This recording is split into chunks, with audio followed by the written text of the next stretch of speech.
We're now going to learn another way of representing equations in the plane called parametric equations.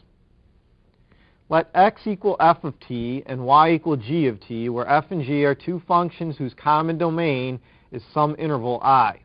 The collection of points defined by the ordered pair x comma y equals f of t comma g of t is called a plane curve.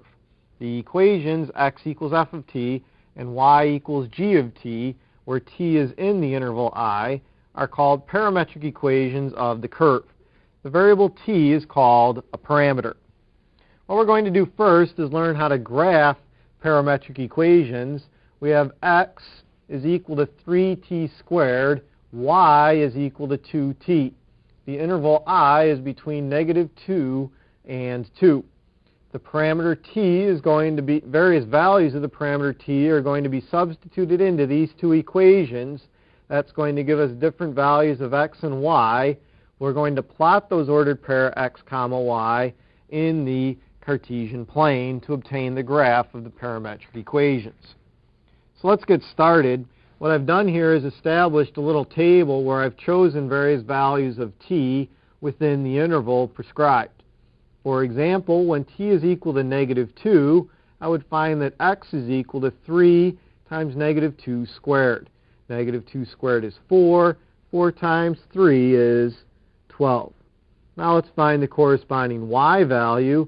We would get 2 times -2, or -4. So we would plot the point 12 comma -4 in the Cartesian plane. Now let's let t equal -1.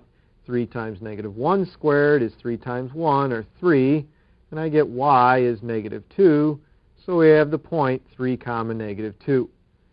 We have 0, 0. We would have 3 comma 2 for t is 1, and finally for t is 2, we're going to get 12 comma 4. Now what I'm going to do is plot these points in the Cartesian plane and then connect the points in a smooth curve. One of the interesting features that parametric equations have is something called orientation.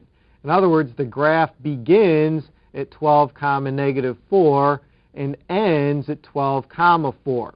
We know where it begins because that's the leftmost value in our interval. We indicate this orientation by placing arrows on the graph.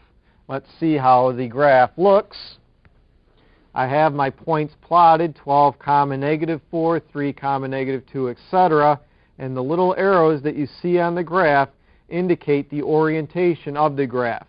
In other words, we started here at t equals -2 and then drew the graph in.